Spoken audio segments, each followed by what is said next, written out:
আমি আল্লাহ তাআলা তোমাকে এত সুন্দর কইরা বানাইছি, তোমার এই চেহারাটাকে আমি আমার কুদরতি হাত দিয়া বানাইছি। ও বান্দা, আমি তোমাকে জাহান্নামের মধ্যে ফালানোর জন্য বানাই নাই। ও বান্দা, আমি তোমাকে জান্নাতের মধ্যে রাখছিলাম, জান্নাত থেকে আমি তোমাকে দুনিয়ার মধ্যে পাঠাইছি। আমি তোমাকে দুনিয়ার মধ্যে অল্প কিছু সময় হায়াত দিয়েছি। ও বান্দা, আমি আল্লাহ তাআলা নবী পাঠাইছি, পয়গম্বর পাঠাইছি। আমার ওলামায়ে কেরাম তোমাদেরকে বুঝাইয়া বুঝাইয়া বলতেছে, ও বান্দা, তোমরা কেন গুনার দিকে দৌড়াও? বান্দা, আমি তোমাদেরকে ভালো মন্দ দুইটা জিনিস করার ক্ষমতা দিয়ে দিছি। ও বান্দা, আমি তোমাকে ইচ্ছা শক্তি দিয়ে দিছি। তুমি চাইলে ভালোটাও করতে পারবা, আবার চাইলে তুমি খারাপটাও করতে পারবা।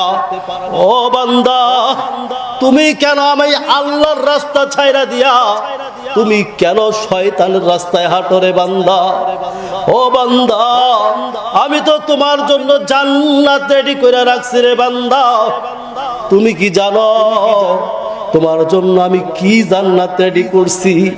ও বান্দা, আমি তোমার জন্য এমন জান্নাত রেডি করছি, যেই জান্নাতের মধ্যে তোমাকে একটু ভিতরে প্রবেশ করাইয়া সঙ্গে সঙ্গে বের করব।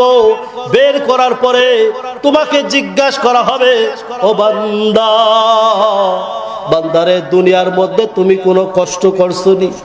বান্দা ওই একটা সেকেন্ড জান্নাতে প্রবেশ করার কারণে দুনিয়ার সব কষ্ট ভুলে যাবে। বান্দা চিৎকার দিয়া বলবে, আল্লাহ, দুনিয়ার মধ্যে আমি কোনো কষ্ট করি নাই। এত বড় নাজ নিয়ামত ওয়ালা জান্নাত আল্লাহ তোমার আমার জন্য বানায় রাখছে।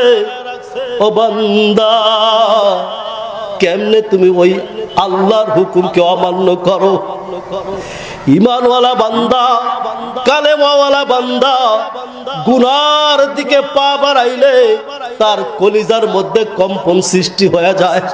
ও বান্দা, কেমনে তুমি ওই গুনার দিকে আগায়া যাও? তোমার আল্লাহ যেটা নিষেধ করেছে কিভাবে তুমি ওই কাজগুলা করো? আল্লাহ বলে, বান্দা, আমি তোমাকে শক্তি দিয়েছি, তুমি গুনাহও করতে পারো, আবার সওয়াবের কাজও করতে পারো। ও বান্দা, কেন তোমার ওই শক্তিকে তুমি আমি আল্লাহ তাআলার বিরুদ্ধে ব্যয় করলা? এরকম বান্দাকে আল্লাহ ডাক দেয়া বলবে, বান্দা, এই দুনিয়ার ধোকায় পইরো না রে বান্দা। এই দুনিয়া একটা ধোকা। তোমার দাদা চলে গেছে, তোমার বাবা চলে গেছে, তুমিও একদিন চলে যাবা, তোমার সন্তানও চলে যাবে। এই দুনিয়ার কিছুই থাকবে না, সব ধ্বংস হয়ে যাবে। ও বান্দা, কেন এই ধোকায় পইরা আল্লাহকে ভুইলা যাও? ও বান্দা, তুমি কি জানো হাসরের ময়দান কেমন হবে? তুমি কি বান্দা জানো জাহান্নাম কেমন হবে? ও বান্দা, হাসরের ময়দান যখন কায়েম হয়ে যাবে, ওই হাসরের ময়দানে এরকম ভাবে বান্দারা যখন উঠবে, বান্দারা উঠা দেখবে জমিনটা থাকবে তামার। যেই জমিনটা এত উত্তপ্ত হবে, এত গরম হবে, ওই জমির উপরে বান্দা দাঁড়াইতে পারবে না। আল্লাহু আকবার।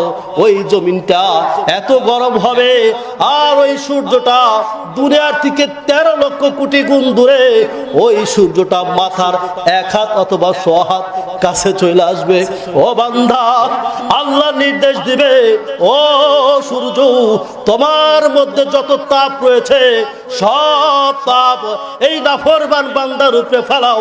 আল্লাহ, ওই হাসরের ময়দানে যখন বান্দা এরকম ভাবে ওই হাসরের ময়দানে দাঁড়াবে, ওই সূর্যের তাপের কারণে বান্দার শরীরের মধ্যে ঘামাইতে ঘামাইতে ঘামাইতে ঘামাইতে কারো হাঁটু পর্যন্ত, কারো কোমর পর্যন্ত, কারো গলা পর্যন্ত এরকম তলায়া যাবে। এমন ভাবে ওই ঘামের মধ্যে হাবুডুবু খাইতে থাকবে। হাসরের ময়দান যখন কায়েম হবে। যখন এরকম ভাবে গর্ভবতী মায়েরা সন্তান গর্ভ অবস্থায় মারা গেছে, ওই হাসরের ময়দানের ভয়াবহতা দেখা ওই গর্ভবতী মা আবার ওরকম ভাবেই গর্ভ অবস্থায় হাসরের ময়দানে উঠবে, ওই ভয়ে তার সন্তানটাকে প্রসব করে দিবে। আল্লাহু আকবার। জাহান্নাম কত ভয়ঙ্কর হবে, ওই জাহান্নামের আগুন কত ভয়ঙ্কর হবে। ও বান্দা, দুনিয়ার সব চাইতে নাজ নিয়ামত পাওয়ালা বান্দাকে জাহান্নামের মধ্যে 1 মিনিটের জন্য শুধু ঢুকানো হবে আর বের করানো হবে। বের করার সঙ্গে সঙ্গে জিজ্ঞাসা করবে, আল্লাহ বলবে, ও বান্দা, দুনিয়ার মধ্যে তুমি কোন নাজ নিয়ামত ভোগ করছো নি? ওই বান্দা জাহান্নামের 1 সেকেন্ড জাহান্নামের আযাব দেখা ওই বান্দা দুনিয়ার সব নাজ নিয়ামতের কথা ভুইলা যাবে। ওই নাজ নিয়ামতের কথা ভুইলা আল্লাহকে ডাক দিয়ে বলবে, আল্লাহ।